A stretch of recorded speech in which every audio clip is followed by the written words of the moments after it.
ಬಂದದೆಲ್ಲ ಬರಲಿ ಗೋವಿಂದನ ದಯ ನಮಗಿರಲಿ. ಈ ಬಂದದೆಲ್ಲ ಬರಲಿ ಗೋವಿಂದನ ದಯ ನಮಗಿರಲಿ.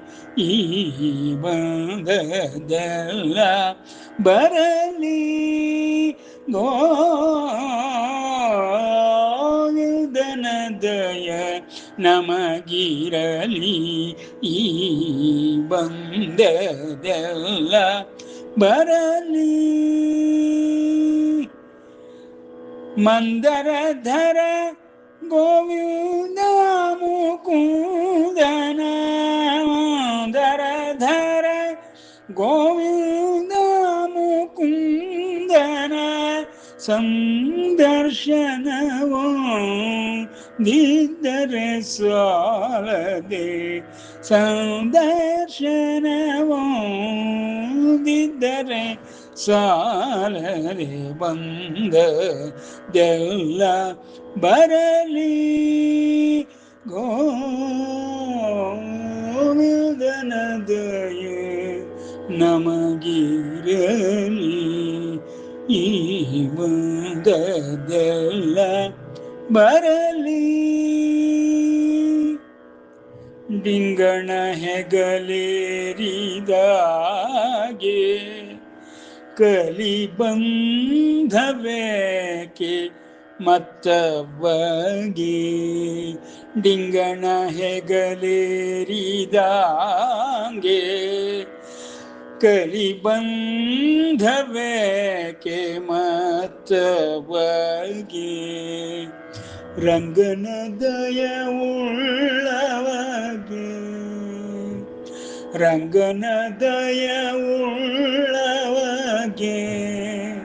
ಭವಬಂಧಗಳೇ ತಕ್ಕವಗೆ. ರಂಗನ ದಯವುಳ್ಳವಗೆ ಭವಬಂಧಗಳೇ ತಕ್ಕವರಿಯೇ. ಮಂಗಳ ಮಹಿಮ ಪುರಂದರ ವಿಠಲ ಮಂಗಳ ಮಹಿಮ ಪುರಂದರ ವಿಠಲ ಮಂಗಳ ಮಹಿಮ ಪುರಂದರ ವಿಠಲ. ರಂಗನ ದಯವೊಂದಿದ್ದರೆ ಸಾಲದೆ ರಂಗನ ದಯವೊಂದಿದ್ದರೆ ಸಾಲದೆ ರಂಗನ ದಯವೊಂದಿದ್ದರೆ ಸಾಲದೆ ಬಂದದೆಲ್ಲ ಬರಲಿ ಗೋವಿಂದನ ದಯ ನಮಗಿರಲಿ. ಬಂದದೆಲ್ಲ ಬರಲಿ. ಶುಕ್ಲಾಂಬರಧರಂ ವಿಷ್ಣುಂ ಶಶಿವರ್ಣಂ ಚತುರ್ಭುಜಂ ಪ್ರಸನ್ನವದನಂ ಧ್ಯಾಯೇತ್ ಸರ್ವವಿಘ್ನೋಪಶಾಂತಯೇ. ಅಗಜಾನನ ಪದ್ಮಾರ್ಕಂ ಗಜಾನನಮಹರ್ನಿಶಂ ಅನೇಕದಂತಂ ಭಕ್ತಾನಾಂ ಏಕದಂತಮುಪಾಸ್ಮಹೇ. ಅನೇಕದಂತಂ ಭಕ್ತಾನಾಂ ಏಕದಂತಮುಪಾಸ್ಮಹೇ.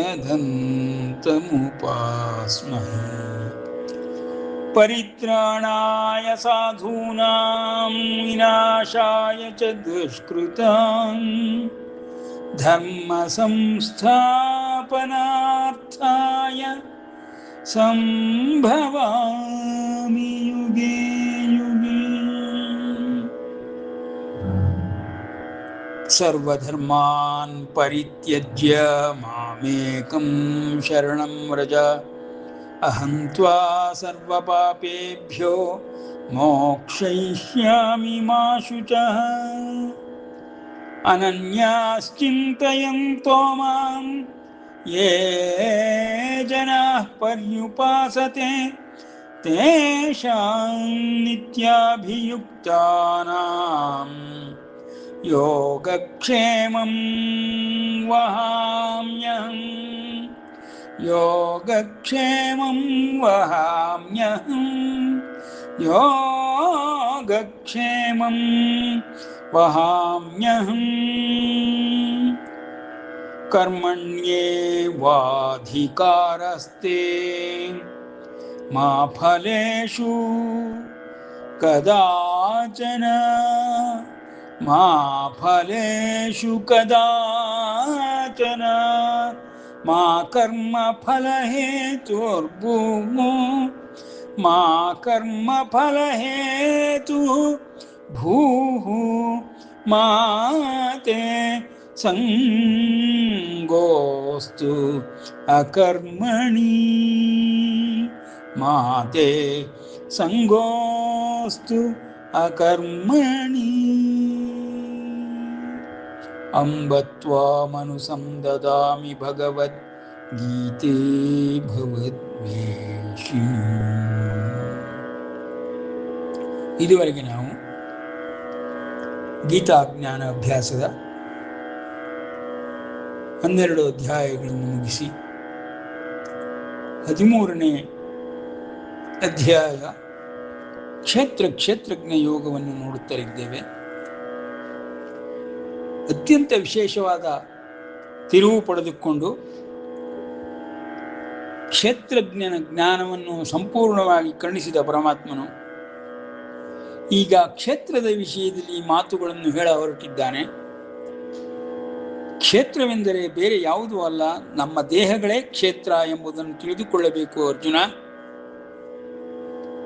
ನಾವು ನಿಂತಿರುವ ಈಗ ಭೌತಿಕ ದೇಹದಲ್ಲಿ ಇರುವ ಈ ಶರೀರಗಳನ್ನು ನಾವು ಕ್ಷೇತ್ರವೆಂದು ತಿಳಿದುಕೊಳ್ಳಬೇಕು. ನೋಡಿ, ಈ ಕ್ಷೇತ್ರ ಪದಕ್ಕೆ ಹಲವಾರು ಅರ್ಥಗಳು ವಿಸ್ತರಿಸುತ್ತಾ ಹೋಗುತ್ತದೆ. ಧರ್ಮಕ್ಷೇತ್ರೇ ಕುರುಕ್ಷೇತ್ರೇ, ಯುದ್ಧರಂಗವನ್ನು ವರ್ಣಿಸುವ ರೀತಿ ಆರಂಭದಲ್ಲಿಯೇ ಧರ್ಮಕ್ಷೇತ್ರೇ ಕುರುಕ್ಷೇತ್ರೇ ಎಂಬುದಾಗಿಯೇ ಆರಂಭಿಸುತ್ತಾರೆ. ಅಲ್ಲಿ ಕ್ಷೇತ್ರವೆಂದರೆ ದೇಶ ಪ್ರದೇಶವೆಂಬುದಾಗಿ ನಾವು ತಿಳಿದುಕೊಳ್ಳಬೇಕು. ಇಲ್ಲಿ ಪರಮಾತ್ಮನು ಹೇಳುತ್ತಿರುವುದು ಶರೀರವನ್ನು ಕ್ಷೇತ್ರವೆಂಬುದಾಗಿ. ಕ್ಷೇತ್ರಜ್ಞನು ಸದಾಕಾಲ ವಾಸ ಮಾಡುವಂತಹ ಈ ಶರೀರವನ್ನೇ ಕ್ಷೇತ್ರವೆನ್ನೆಂಬುದಾಗಿ ತಿಳಿದುಕೋ. ಎಲ್ಲ ಕ್ಷೇತ್ರಗಳಲ್ಲಿಯೂ ಕ್ಷೇತ್ರಜ್ಞನಾಗಿರುವವನು ನಾನೇ ಆಗಿದ್ದೇನೆ ಎಂಬುದನ್ನು ಪರಮಾತ್ಮನು ಆರಂಭಿಸಿ ಕ್ಷೇತ್ರಜ್ಞ ಯೋಗದಲ್ಲಿ ಈ ಶರೀರದ ಪರಿಚಯವನ್ನು ಮಾಡಿಕೊಡುತ್ತಿರುವನು. ಈ ಶರೀರವನ್ನು ಗುರುತಿಸುವುದು ಯಾವ ರೀತಿಯಿಂದ ಎಂದರೆ ಗುಣದೋಷಗಳಿಂದ ಎಂಬುದಾಗಿ ಹೇಳುತ್ತಾನೆ. ಇದು ವಿಕಾರವುಳ್ಳದ್ದು ಎಂಬುದಾಗಿ ಹೇಳುತ್ತಾನೆ. ಹಾಗಾಗಿ ದುಃಖಾಲಯವೆನಿಸಿಕೊಂಡಿರುವಂತಹ ಈ ಶರೀರವನ್ನು ನಾವು ಸರಿಯಾದ ರೀತಿಯಲ್ಲಿ ತಿಳಿದುಕೊಳ್ಳಬೇಕು. ಇದೊಂದು ವಾಹನದಂತೆ, ಆತ್ಮನಿಗೆ ವಾಹನದಂತೆ ಕಾರ್ಯನಿರ್ವಹಿಸುತ್ತದೆ. ಆತ್ಮ ಪಯಣದಲ್ಲಿ ಈ ಶರೀರದ ಪಾತ್ರವು ಅತ್ಯಂತ ಪ್ರಮುಖವಾಗಿರುತ್ತದೆ. ಶರೀರವಿಲ್ಲದೆ ಆತ್ಮ ಇರಲು ಸಾಧ್ಯವಿಲ್ಲ. ಯಾವುದಾದರೊಂದು ಶರೀರ ಇದ್ದಿರಲೇಬೇಕಾಗುತ್ತದೆ. ಕಾರಣ ಶರೀರವಾಗಲಿ, ಸೂಕ್ಷ್ಮ ಶರೀರವಾಗಲಿ, ಸ್ಥೂಲ ಶರೀರವಾಗಲಿ, ಪ್ರತಿಯೊಂದು ಜೀವಕ್ಕೂ ಬೇಕೇ ಬೇಕಾಗುತ್ತದೆ. ಈ ಜೀವವೆಂಬುದನ್ನು ನಾವು ಸ್ಥೂಲ ಶರೀರದಲ್ಲಿ ಬೇರೆ ಬೇರೆಯಾಗಿ ಕಾಣಬಹುದಾದರೂ ಸ್ಥೂಲ ಶರೀರವು ಬಿದ್ದು ಹೋದ ನಂತರ ಸೂಕ್ಷ್ಮ ಶರೀರ ಹಾಗೂ ಕಾರಣ ಶರೀರಗಳಲ್ಲಿ ಜೀವ ಆತ್ಮಗಳು ಒಂದಾಗಿಯೇ ಇದ್ದು ಬಿಡುತ್ತದೆ. ಹಾಗೆ ಇರುವಂತಹ ರಹಸ್ಯವನ್ನು ಭಗವಂತನು ಹೇಳುವುದರಿಂದಲೇ ಇದು ರಹಸ್ಯ ಜ್ಞಾನ ಎಂಬುದಾಗಿ ಕೊನೆಯಲ್ಲಿಯೂ ಹೇಳುತ್ತಾನೆ, ಮೊದಲಿನಿಂದಲೂ ಹೇಳುತ್ತಾನೆ. ಈ ರಹಸ್ಯತಮವಾದ ವಿದ್ಯೆಯನ್ನು ಬ್ರಹ್ಮವಿದ್ಯೆ ಎಂದು, ಯೋಗಶಾಸ್ತ್ರವೆಂದು, ಎಲ್ಲರಿಗೂ ಇದನ್ನು ಕೊಡೋದೆಂದು ಮತ್ತು ಇದು ನನ್ನ ಭಕ್ತರಿಗೆ ಮಾತ್ರ ದಕ್ಕುವಂಥದ್ದು, ಭಕ್ತರಲ್ಲದವರಿಗೆ ಇದು ಯಾವುದೂ ಅರ್ಥವಾಗುವುದಿಲ್ಲ ಮತ್ತು ರಹಸ್ಯವಾಗಿಯೇ ಉಳಿಯುತ್ತದೆ. ಎಂಬರ್ಥದಲ್ಲಿ ಪರಮಾತ್ಮನು ಅತ್ಯದ್ಭುತವಾದ ಈ ಜ್ಞಾನವನ್ನು ತಿಳಿಸಿಕೊಡುತ್ತಿದ್ದಾನೆ.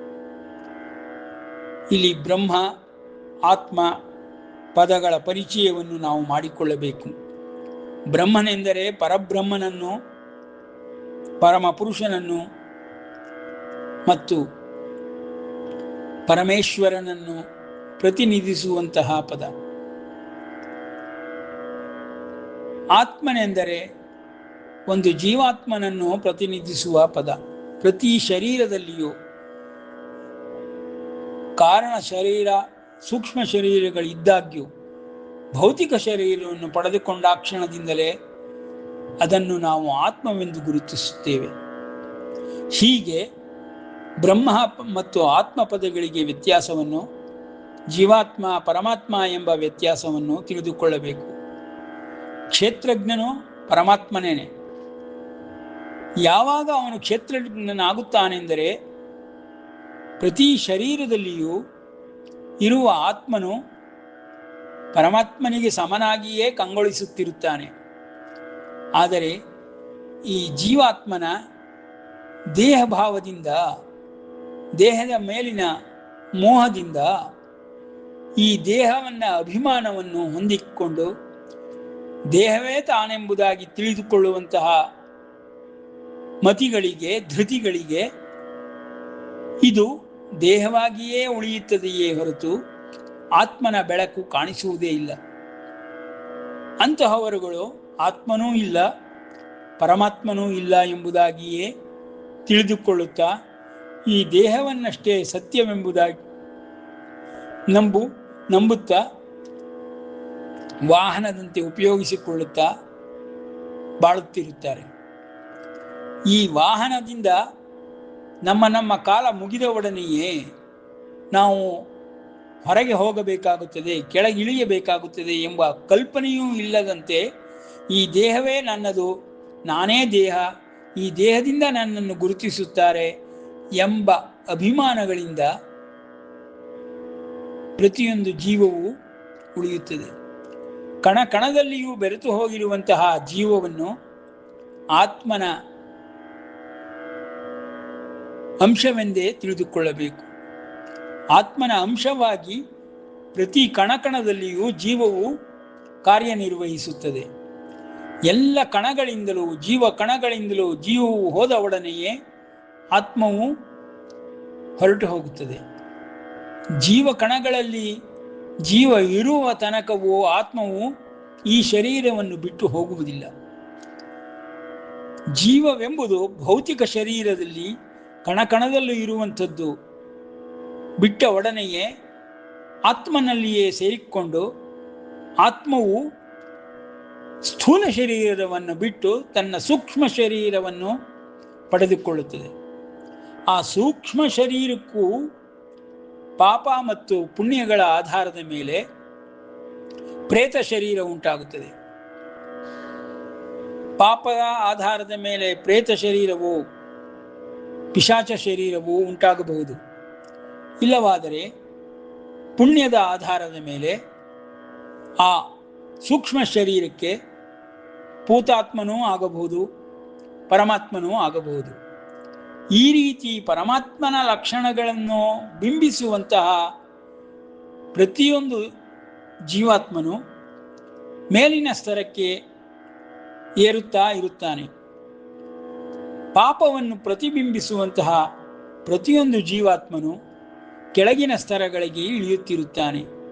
ಅವನಿಗೆ ಭೌತಿಕ ಶರೀರ ಬಿಟ್ಟ ಒಡನೆಯೇ ಪ್ರೇತ ಶರೀರ ಉಂಟಾಗಿಬಿಡುತ್ತದೆ. ಈ ರೀತಿ ನಮ್ಮ ಶ್ರುತಿಶಾಸ್ತ್ರಗಳಲ್ಲಿ ಹಿಂದಿನಿಂದಲೂ ನಡೆದುಕೊಂಡು ಬಂದಿದೆ. ಇದು ಸತ್ಯವೂ ಹೌದು.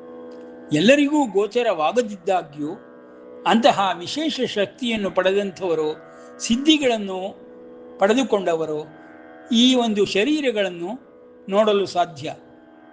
ಪ್ರೇತ ಶರೀರವನ್ನಾಗಲಿ, ಪಿಶಾಚ ಶರೀರವನ್ನಾಗಲಿ, ಭೂತಾತ್ಮನ ಶರೀರವನ್ನಾಗಲಿ, ಪುಣ್ಯಾತ್ಮನನ್ನಾಗಲಿ, ದೈವ ಸಂಭೂತನನ್ನಾಗಲಿ ಎಲ್ಲರನ್ನೂ ನೋಡಲು ಸಾಧ್ಯ ಉಂಟು. ಈ ರೀತಿಯ ಒಂದು ಆತ್ಮನ ಪಯಣಕ್ಕೆ ಗತಿ ಎಂಬುದಾಗಿ ಹೇಳುತ್ತಾರೆ. ಮೇಲಿನ ಸ್ತರಗಳಿಗೆ ಹೋಗುವಾಗ ಸದ್ಗತಿ ಎಂಬುದಾಗಿಯೂ, ಕೆಳಗಿನ ಸ್ತರಗಳಿಗೆ ಇಳಿಯಲಾರಂಭಿಸಿದರೆ ಅದನ್ನು ದುರ್ಗತಿ ಎಂಬುದಾಗಿಯೂ ನಾವು ತಿಳಿದುಕೊಳ್ಳಬೇಕು. ಈ ರೀತಿಯ ಅವನತಿಯನ್ನು ಎಂದಿಗೂ ಹೊಂದಬಾರದು. ಊರ್ಧ್ವಮುಖನಾಗಿ ಉತ್ತರೋತ್ತರವಾಗಿ ಪುಣ್ಯವನ್ನೇ ಸಂಪಾದಿಸುತ್ತಾ ಮೇಲಿನ ಪುಣ್ಯ ಲೋಕಗಳಿಗೆ ಹೋಗಬೇಕು. ಸ್ವರ್ಗಾದಿ ಲೋಕಗಳು ಮೇಲೆ ಇದೆ ಎಂಬುದನ್ನು ಪರಮಾತ್ಮನು ಹಿಂದಿನ ಅಧ್ಯಾಯಗಳಲ್ಲಿ ತಿಳಿಸಿಕೊಡುತ್ತಾ ಊರ್ಧ್ವಗತಿಯನ್ನು ಉತ್ತರಾಭಿಮುಖವಾಗಿ ಹೋಗುವಂತಹ ಈ ಸಾತ್ವಿಕ ಶಕ್ತಿಯನ್ನು ಪರಮಾತ್ಮನು ಕೊಂಡಾಡುತ್ತಾನೆ. ಪ್ರತಿಯೊಂದು ಜೀವಾತ್ಮನಿಗೂ ಇರುವಂತಹ ಈ ದೈಹಿಕವಾದ ಭೌತಿಕ ಶರೀರದಲ್ಲಿ ದೌರ್ಬಲ್ಯಗಳು, ದೋಷಗಳು ವಿಕಾರವನ್ನುಂಟು ಮಾಡುತ್ತಲೇ ಇರುತ್ತದೆ. ಇದು ದುಃಖಾಲಯವೂ ಹೌದು.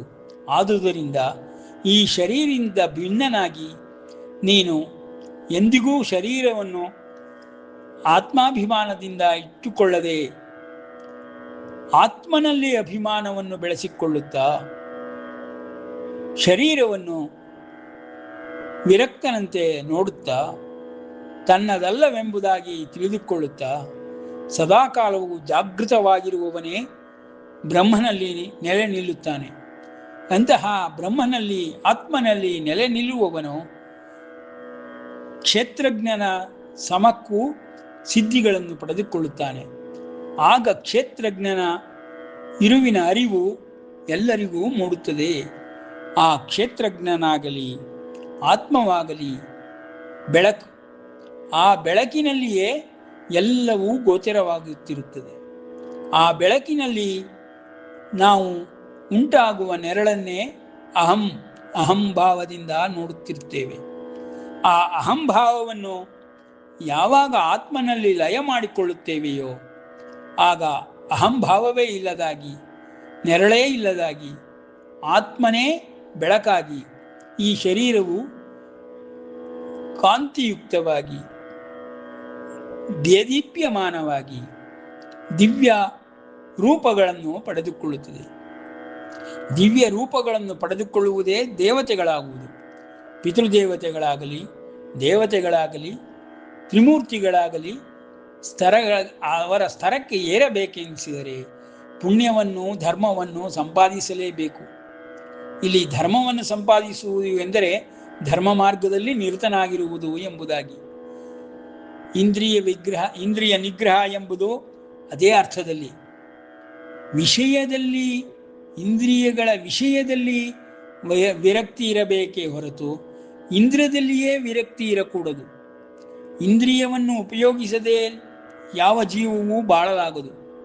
ಇಂದ್ರಿಯವನ್ನು ಸರಿಯಾದ ರೀತಿಯಲ್ಲಿ ಅದಕ್ಕೆ ಇರುವಂತಹ ಸನ್ಮಾರ್ಗದಲ್ಲಿ ಉಪಯೋಗಿಸಿದರೆ ಅದು ಇಂದ್ರಿಯ ನಿಗ್ರಹವೇ ಎನಿಸಿಕೊಳ್ಳುತ್ತದೆ. ಕಾರಣವೇನೆಂದರೆ, ಒಬ್ಬ ಪತ್ನಿಯನ್ನು ಹೊಂದಿರುವಾಗ ಶ್ರೀರಾಮಚಂದ್ರನು ಹೇಗೆ ನಡೆದುಕೊಂಡನೋ ಅದು ಧರ್ಮ ಮಾರ್ಗ.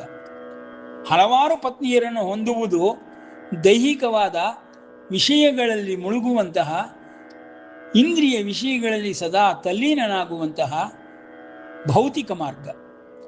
ಆ ಭೌತಿಕ ಮಾರ್ಗವನ್ನು ಅನುಸರಿಸಿದರೆ ಎಂತಹ ವಿದ್ವಾಂಸನನ್ನು ಇಂದ್ರಿಯಗಳು ಮತ್ತು ಇಂದ್ರಿಯ ವಿಷಯಗಳು ಸೆಳೆದುಕೊಂಡು ಹೋಗುತ್ತದೆ, ಅವನ ಮತಿ ಭ್ರಮಣೆಯಾಗುತ್ತದೆ ಎಂಬುದನ್ನು ಪರಮಾತ್ಮನು ಹಿಂದಿನ ಅಧ್ಯಾಯಗಳಲ್ಲಿ ತಿಳಿಸಿಕೊಟ್ಟು, ಎಲ್ಲರೂ ಇಂದ್ರಿಯ ನಿಗ್ರಹವನ್ನು ಮಾಡಬೇಕೆಂದರೆ ಸನ್ಯಾಸವನ್ನೇ ತೆಗೆದುಕೊಳ್ಳಬೇಕೆಂಬುದಾಗಿ ಅರ್ಥವಲ್ಲ.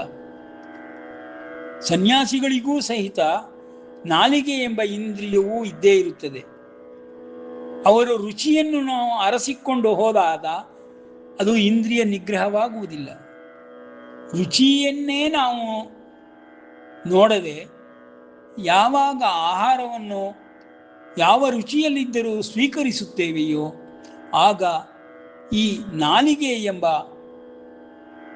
ಇಂದ್ರಿಯವನ್ನು ನಿಗ್ರಹದ ಮಾಡಿದ್ದೇವೆ. ಮತ್ತು ಅದರ ವಿಷಯಗಳಲ್ಲಿ 6 ರಸಗಳಲ್ಲಿ ಷಡ್ರಸೋಪೇತವಾದ ಎಂಬುದಾಗಿ ಹೇಗೆ ಆಹಾರವನ್ನು ವರ್ಣಿಸುತ್ತೇವೆಯೋ ಅಂತಹ ಷಡ್ರಸೋಪೇತದಲ್ಲಿ ಯಾರು ಗಮನ ವಹಿಸದೇ ಇರುವುದನ್ನು ಇಂದ್ರಿಯ ನಿಗ್ರಹ ಎಂಬುದಾಗಿ ಹೇಳುತ್ತಾರೆ. ಎಂತಹ ಯತಿಗಳಿಗೂ ಈ ಇಂದ್ರಿಯವೋ, ನಾಲಿಗೆ ಎಂಬ ಇಂದ್ರಿಯವೋ ಸದಾ ಕಾರ್ಯನಿರ್ವಹಿಸುತ್ತಲೇ ಇರುತ್ತದೆ. ಅಂತಹ ಎಲ್ಲ ಇಂದ್ರಿಯಗಳಲ್ಲಿಯೂ ವಿಷಯಗಳು ಉಂಟಾಗುತ್ತಿರುತ್ತವೆ.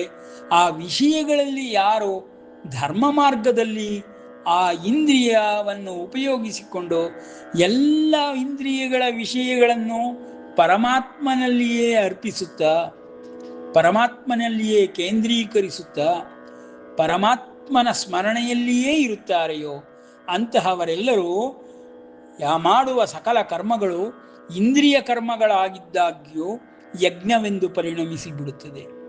ಹೀಗೆ ಇಂದ್ರಿಯ ನಿಗ್ರಹವನ್ನು ನಾವು ಅರ್ಥ ಮಾಡಿಕೊಳ್ಳಬೇಕು.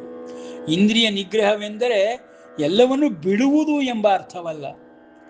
ಆಯಾಯ ಇಂದ್ರಿಯಗಳಿಗಿರುವ ವಿಷಯಗಳನ್ನು ಪರಮಾತ್ಮನೆಡೆಗೆ ಒಯ್ಯುವ ಮೂಲಕ, ಸಾಗಿಸುವ ಮೂಲಕ ಆ ಇಂದ್ರಿಯಗಳನ್ನು ಧರ್ಮ ಮಾರ್ಗದಲ್ಲಿ ನಿಗ್ರಹಿಸುವುದು ಎಂಬ ಅರ್ಥ.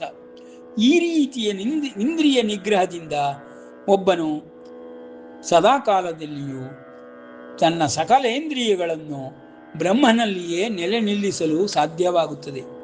ಅಂತಹ ಯೋಗಶಾಸ್ತ್ರವನ್ನು ಭಗವಂತನು ಆಳವಾದ ಭಗವದ್ಧ್ಯಾನದಲ್ಲಿ ಹೇಳಿಕೊಳ್ಳುತ್ತಾ ಈ ಒಂದು ಭಗವದ್ಗೀತಾ ಜ್ಞಾನವನ್ನು ಬ್ರಹ್ಮವಿದ್ಯೆಗೂ ಯೋಗಶಾಸ್ತ್ರಕ್ಕೂ ಸಮನಾಗಿದೆ ಎಂಬುದನ್ನು ಪುಷ್ಟೀಕರಿಸುತ್ತಾ ಸಾಗುತ್ತಾನೆ. ಆ ಒಂದು ವಿಷಯದಲ್ಲಿ ಯಾವಾಗ ಪರಮಾತ್ಮನ ಸಂಬಂಧವಾಗಿಯೇ ಸಕಲ ಇಂದ್ರಿಯಗಳು ವಿಷಯಗಳು ಇರುತ್ತದೆಯೋ ಅಂತಹ ಒಂದು ಸ್ಥಿತಿಗಳನ್ನು ಇಲ್ಲಿ ವರ್ಣಿಸುತ್ತಾ ಪರಮಾತ್ಮನು ಈ ಗುಣಗಳನ್ನು ಸಾರಿ ಸಾರಿ ಹೊಗಳುತ್ತಾನೆ. ಅಂತಹ ಗುಣಗಳಿದ್ದಾಗ ಇಂದ್ರಿಯ ನಿಗ್ರಹ ಎಂಬುದು ಮಾಡಬೇಕಾದುದಲ್ಲ, ತಂತಾನೇ ಆಗುವಂತಹ ವಿಷಯಗಳು. ಅಮಾನಿತ್ವಂ, ಅದಂಬಿತ್ವಂ. ನೋಡಿ, ಅಮಾನಿತ್ವಂ ಅಂದರೆ ದೇಹದ ಅಭಿಮಾನದಿಂದ ಉಂಟಾಗುವಂತಹ ಮಾನ ಅಪಮಾನ. ಆ ದೇಹ ನಾನಲ್ಲವೆಂಬುದಾಗಿ ಯಾರು ನಾನು ಪರಮಾತ್ಮನೋ ಆತ್ಮನೋ ಪರಮಾತ್ಮನ ಅಂಶನೋ ಎಂಬುದಾಗಿ ಸದಾಕಾಲ ತನ್ನ ಹೃದಯ ಮಂದಿರದಲ್ಲಿ ಪರಮಾತ್ಮನನ್ನು ನಿಲ್ಲಿಸಿಕೊಂಡಿರುತ್ತಾನೆಯೋ ಅವನಿಗೆ ಸ್ಪಷ್ಟವಾಗಿ ಈ ದೇಹವು ಬಿದ್ದು ಹೋಗುವುದೆಂದು, ಬದಲಾವಣೆಗಳನ್ನು ಒಳಪಟ್ಟಿದೆ ಎಂದು, ಇದರ ಕಾಲವು ಕೇವಲ ಸ್ವಲ್ಪ ವರ್ಷಗಳು ಮಾತ್ರವೆಂಬುದಾಗಿಯೂ ಸದಾ ಸ್ಮರಣೆಯಲ್ಲಿಯೇ ಇಟ್ಟುಕೊಂಡಿರುತ್ತಾನೆ. ಮತ್ತು ತನ್ನ ಹೃದಯ ಮಂದಿರದಲ್ಲಿ ನೆಲೆ ನಿಲ್ಲಿಸಿರುವ ಪರಮಾತ್ಮನ ಸ್ಮರಣೆಯಲ್ಲಿಯೇ ಸರ್ವ ಕಾರ್ಯಗಳನ್ನು ಮಾಡುತ್ತಾನೆ. ಹೀಗಿರುವುದರಿಂದಲೇ ಮಾನಸ ಸಂಚರರೇ, ಬ್ರಹ್ಮಣಿ ಮಾನಸ ಸಂಚರರೇ ಎಂಬ ಪದಗಳ ಅರ್ಥ. ಆ ರೀತಿಯ ಒಂದು ಯೋಗವನ್ನು ಉಂಟು ಮಾಡುವುದೇ, ಈ ನಾನು ಎಂಬುದನ್ನು ಪರಮಾತ್ಮನೊಡನೆ ಸೇರಿಸುವುದೇ ಆತ್ಮ ಜೀವಾತ್ಮನೆಂಬುದು ಈ ನಾನು ಎಂಬುದರಿಂದ ಪ್ರತಿನಿಧಿಸಲ್ಪಡುತ್ತಿರುತ್ತದೆ. ಅಂತಹ ಜೀವಾತ್ಮನು ಪರಮಾತ್ಮನ ಅಸ್ತಿತ್ವವನ್ನು ತನ್ನ ಹೃದಯ ಮಂದಿರದಲ್ಲಿ ಇಟ್ಟುಕೊಂಡು ಸದಾ ಪರಮಾತ್ಮನ ಸ್ಮರಣೆಯಿಂದ ಬದುಕುತ್ತಾ ಸರ್ವ ಕರ್ಮಗಳನ್ನು ಪರಮಾತ್ಮನಿಗಾಗಿ ಅರ್ಪಿಸುತ್ತಾ ಕರ್ಮ ಫಲಗಳನ್ನೇ ಯೋಚಿಸದೆ ಕರ್ಮಗಳನ್ನು ಮಾಡುತ್ತಿರುವಂತಹ ಕರ್ತವ್ಯಶೀಲನಾದವನಿಗೆ ಬ್ರಹ್ಮವಿದ್ಯೆ ಕರತಲಾಮಲಕವಾಗಿ ಕಾರ್ಯನಿರ್ವಹಿಸುತ್ತಿರುತ್ತದೆ. ಹೀಗೆ ಪರಮಾತ್ಮನು ಅಮಾನಿತ್ವಂ ಅದಂಭಿತ್ವಂ ಎಂಬುದಾಗಿ ವರ್ಣಿಸುತ್ತಾನೆ. ಅದಂಭಿತ್ವಂ ಅಂದರೆ ದಂಭ, ದಂಭವನ್ನು ತೋರಿಸುವುದು. ನಾನು ಈ ದೇಹವನ್ನು ಪಡೆದುಕೊಂಡಿದ್ದೇನೆ, ನನ್ನ ದೇಹ ಎಂಬ ಮದದಿಂದ ನಡೆದುಕೊಳ್ಳುವಿಕೆ. ಆ ಮದದಿಂದ ನಡೆದುಕೊಳ್ಳುವಿಕೆ ಈ ದೇಹ ನನ್ನದಲ್ಲ ಎಂದೊಡನೆಯೇ ಒಂದು ರೀತಿಯ ವಿರಕ್ತ ಭಾವ ಉಂಟಾಗುತ್ತದೆ. ಆ ವಿರಕ್ತ ಭಾವದಲ್ಲಿ ದೇಹವು ನಾನಲ್ಲ, ನನ್ನದು ದೇಹವಲ್ಲ, ಈ ದೇಹದಿಂದ ಹೊರತಾದ ನಾನು ಪರಮಾತ್ಮನ ಅಂಶ ಸಂಭೂತ ಎಂಬುದಾಗಿ ಸದಾಕಾಲವು ಯಾರು ಸ್ಮರಣೆಯಲ್ಲಿಟ್ಟುಕೊಳ್ಳುತ್ತಾರೆಯೋ ಅಂತಹವರು ಯೋಗಿಗಳಾಗಲು ಸಾಧಕರಾಗಿ ಕಾರ್ಯನಿರ್ವಹಿಸುತ್ತಿರುತ್ತಾರೆ. ಇಂತಹ ಒಂದು ಯೋಗಶಾಸ್ತ್ರವನ್ನು ಪರಮಾತ್ಮನು ಹಿಂದಿನ 12 ಅಧ್ಯಾಯಗಳಲ್ಲಿ ಹೇಳಿಕೊಟ್ಟು ಈಗ ಈ ದೇಹದ ಲಕ್ಷಣಗಳನ್ನು ತಿಳಿಸುತ್ತಾ ಈ ದೇಹದಲ್ಲಿ ವಾಹನದಂತೆಯೇ ಹೇಗೆ ಉಪಯೋಗಿಸಿಕೊಳ್ಳಬೇಕು ಎಂಬುದನ್ನು ವಿಶದಪಡಿಸುತ್ತಿದ್ದಾನೆ. ಇಲ್ಲಿ ಶರೀರ ದೇಹ ಎಂದೊಡನೆಯೇ ಇನ್ನೂ ಹಲವಾರು ಅರ್ಥಗಳು ಉಂಟಾಗುತ್ತದೆ. ಕ್ಷೇತ್ರವೆಂದರೆ ಶರೀರವೂ ಹೌದು, ಮತ್ತು ಪ್ರತಿಯೊಬ್ಬ ಜೀವಾತ್ಮನು ದೇಹವನ್ನು ಹೊತ್ತು ಈ ಭೌತಿಕ ದೇಹದಿಂದ ಒಂದು ಪದವಿಯನ್ನು ಪಡೆದುಕೊಳ್ಳುತ್ತಾನೆ. ತಂದೆಯ ಪದವಿಯಾಗಲಿ, ತಾಯಿಯ ಪದವಿಯಾಗಲಿ, ಅಥವಾ ಬೇರೆ ಯಾವುದೇ ರೀತಿಯ ರಾಜ, ಮಂತ್ರಿ, ಹೀಗೆಲ್ಲ ಗುರು ಎಂಬೆಲ್ಲ ಪದವಿಗಳನ್ನು ಪಡೆದುಕೊಂಡಾಗ ಆ ಪದವಿಯೊಡನೆ ತನ್ನ ದೇಹವನ್ನು, ತನ್ನ ಅಭಿಮಾನವನ್ನು ಬೆಳೆಸಿಕೊಳ್ಳುತ್ತಾನೆ. ಈ ರೀತಿಯ ಪದವಿಯನ್ನು ಕ್ಷೇತ್ರವೆಂಬುದಾಗಿಯೇ ಹೇಳುತ್ತಾ ಪರಮಾತ್ಮನು ಈ ಕ್ಷೇತ್ರವೆಂಬುದು ಎಷ್ಟು ವಿಸ್ತರಿಸಲ್ಪಡುತ್ತದೆ ಎಂಬುದನ್ನು, ದೇಶ ವಿದೇಶಗಳಿಗೂ ಹೋಗುವಂಥದ್ದನ್ನು, ಚತುರ್ದಶ ಲೋಕಗಳಿಗೂ ವ್ಯಾಪಿಸಿರುವುದನ್ನು, ಈ ದೇಹದ ಲಕ್ಷಣಗಳನ್ನು ಪರಮಾತ್ಮನು ಕ್ಷೇತ್ರನ ರೂಪದಲ್ಲಿಯೇ ನೋಡುತ್ತಲಿದ್ದಾನೆ. ಈ ಕ್ಷೇತ್ರದಲ್ಲಿ ಎಲ್ಲಿಂದ ಎಲ್ಲಿಗೆ ಹೋದಾಗ್ಯೂ ಚತುರ್ದಶ ಲೋಕಗಳಲ್ಲಿಯೇ ಈ ಒಂದು ಕ್ಷೇತ್ರವು ವಿಸ್ತರಿಸುತ್ತಿಲ್ಲ ಇರುತ್ತದೆ.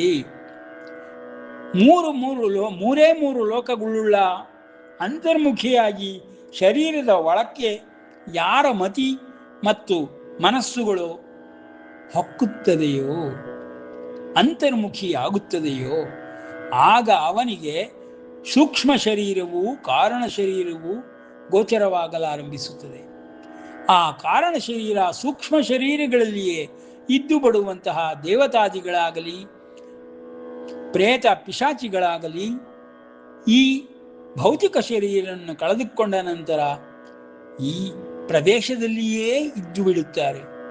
ಮೇಲಿನ ಲೋಕಗಳಿಗೆ ಹೋಗಬೇಕಾದರೆ ಪುಣ್ಯವನ್ನು ಸಂಪಾದನೆ ಮಾಡಿ ಧರ್ಮ ಮಾರ್ಗದಲ್ಲಿ ನಿರತನಾಗಿ ಇದ್ದಂಥವರು ಪುಣ್ಯ ಲೋಕಗಳನ್ನು ಹೊಂದುತ್ತಾ ಸದ್ಗತಿಯನ್ನು ಪಡೆದುಕೊಳ್ಳುತ್ತಾರೆ ಎಂಬ ರಹಸ್ಯಮಯವಾಗಿರುವಂತಹ ಈ ಬ್ರಹ್ಮವಿದ್ಯೆಯ ಭಾಗಗಳನ್ನು ಪರಮಾತ್ಮನು ಕ್ಷೇತ್ರ ಎಂಬುದರ ಮೂಲಕ ತಿಳಿಸಿಕೊಡುತ್ತಾ, ಅಮಾನಿತ್ವಂ ಅದಂಬಿತ್ವಂ ಎಲ್ಲವನ್ನು ಸಾಧಿಸಬೇಕಾದರೆ ಪರಮಾತ್ಮನಲ್ಲಿ ಸದಾಕಾಲವೂ ಮನಸ್ಸನ್ನಿಟ್ಟಿರಬೇಕು. ಕ್ಷೇತ್ರಜ್ಞನು ನಾನು ಎಂಬುದನ್ನು ಸದಾ ಮನನ ಮಾಡಿಕೊಳ್ಳುತ್ತಿರಬೇಕು ಎಂಬ ಮಾತುಗಳನ್ನು ಈ ಗುಣಗಳಿಂದ ಅಹಿಂಸೆ, ಶಾಂತಿ, ಆರ್ಜವ, ಆಚಾರ್ಯೋಪಾಸನೆ, ಶೌಚ, ಸ್ಥೈರ್ಯ, ಆತ್ಮನಿಗ್ರಹ ಎಂಬ ಮಹತ್ ಸಾಧನೆಗಳನ್ನು ವರ್ಣಿಸುತ್ತಿದ್ದಾನೆ ಎಂಬಲ್ಲಿಗೆ ವಿರಮಿಸೋಣ. ಶ್ರೀಕೃಷ್ಣಾರ್ಪಣಮಸ್ತು.